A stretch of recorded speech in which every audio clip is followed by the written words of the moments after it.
اس میں 2-3 ٹیسٹ ہیں جس کے بعد ہمیں مکمل طور پہ پتہ چل جاتا ہے کہ ہارٹ فیلر ہے کہ نہیں ہے، اگر ہے تو کتنا ہے، کون سی قسم ہے۔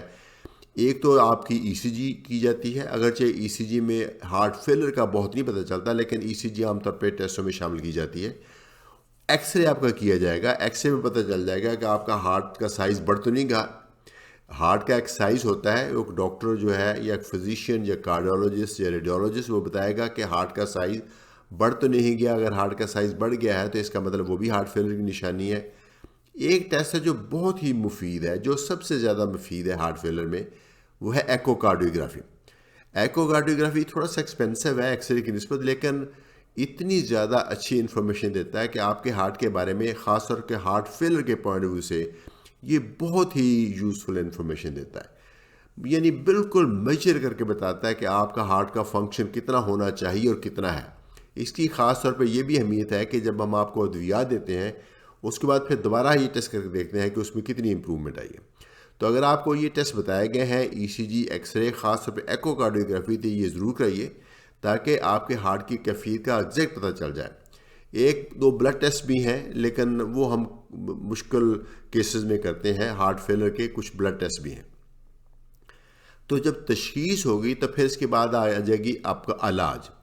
علاج میں کچھ تو ادویات ہیں، اور میرے خیال میں ہارٹ فیلر کی ادویات بہت ہی ضروری ہوتی ہیں اور ان کو بہت ہی باقاعدگی سے کھانا ہے۔ بہت ساری ادویات ہیں، وہ آپ کا ڈاکٹر جو آپ کے لیے مناسب ہے وہ تجویز کرے گا، اس کو کریں۔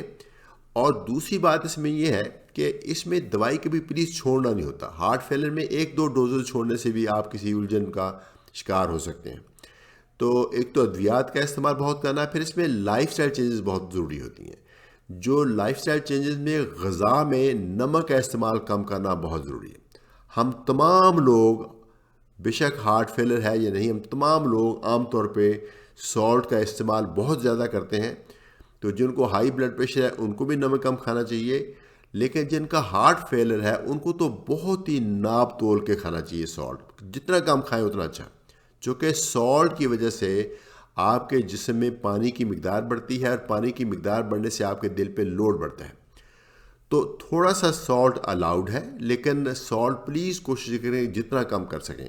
سالٹ کم کرنے کا مطلب یہ ہے کہ تو جو وہ چیزیں جس میں سالٹ بہت زیادہ ہوتا ہے، جیسے اچار ہے، چٹنیاں ہیں، مسالے دار چیزیں، وہ کم کھائیں۔ اور جو نارمل غذا ہے، کھانا ہے، اس میں بھی چونکہ سالٹ ہوتا ہے، کبھی آپ بازار سے کھائیں، کہ شادی بیاہ پہ جائیں وہاں کھائیں یا کسی ریسٹورینٹ میں کھائیں، تو آپ کھانے کی مقدار کم رکھیں، سالن کی مقدار کم رکھیں، کہ تاکہ آپ کا سالٹ کی مقدار کم رہے۔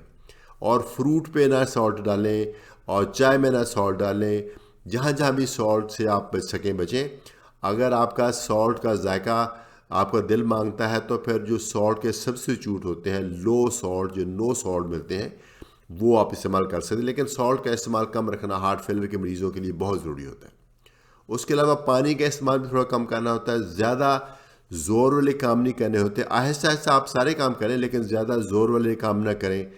سوتے وقت اگر آپ کو سانس کا چڑھتا ہے تو بیڈ سائڈ کی والی جو ہیڈ والی سائڈ ہے وہ ذرا اونچی کر لیں، ایک آدھ پیچھے رضائی یا تکیہ ایکسٹرا رکھ لیں، یا پلنگ کے نیچے 2 اینٹیں رکھ لیں، ایک ایک اینٹ دونوں طرف رکھ لیں۔ ان چیزوں سے بھی فرق پڑ جاتا ہے۔ اور وہ چیزیں مت کریں جن سے ہارٹ فیلر کی بڑھنے کا خطرہ ہوتا ہے، ایسے بغیر وجہ کے پین کلرز مت کھائیے، بغیر وجہ کے کوئی ادویات مت کھائیں، اسٹیرائڈز وغیرہ نہ کھائیں۔ تو یہ تمام چیزیں ہیں جو آپ کے ہارٹ کو کمزور کر سکتے ہیں۔ خون کی کمی نہیں ہونی چاہیے، ہارٹ فیلر کے بعد آپ کو خون کی کمی ہو جائے تو وہ بھی ہارٹ فیلر میں اضافہ کر سکتی ہے۔ تو انفارچونیٹلی ہارٹ فیلر کا کوئی کیور نہیں، یعنی کچھ بیماری ایسی ہوتی ہیں جس میں آپ کے لیے ایک کیور بھی ممکن ہے کہ کچھ دنوں کی یا کچھ ہفتوں کی دوائی کھا کے دوائی بند کر دی جائے، مسئلہ ٹھیک ہو جائے، لیکن ہارٹ فیلر کے ساتھ عام طور پہ long term life style changes, long term treatment چاہیے ہوتی ہے۔ اور اس میں میں سمجھتا ہوں کہ آپ پلیز یہ بھی نوٹ کیجئے، اس میں لانگ ٹرم فالو اپ بھی ریکوائرڈ ہے، چونکہ یہ ادویات جو ہوتی ہیں اس سے کچھ سائیڈ افیکٹس بھی ہوتے ہیں۔ مثلاً آپ کی باڈی میں کچھ نمکیات جو اسینشل نمکیات ہیں وہ زیادہ کم ہو جاتے ہیں، یا ایون جو ہمارا نمک ہے جو سوڈیم کلورائڈ ہے اس کا زیادہ کم بھی ہو جاتا ہے، یہ بھی اس کو بھی ٹھیک کرنا ہوتا ہے۔ پھر آپ کے ہارٹ فیلر سے آپ کے باقی کے آرگنز بھی افیکٹ ہو سکتے ہیں۔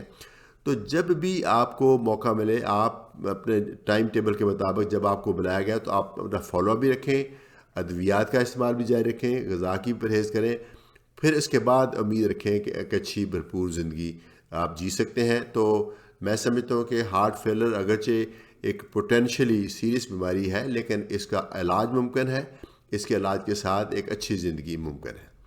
میں امید کرتا ہوں کہ یہ ویڈیو بھی آپ کے لیے یوزفل ثابت ہوگی۔ تو اجازت چاہوں گا، professor Aziz Ur Rahman from mid stand, اپنی بیماری کو سمجھیے۔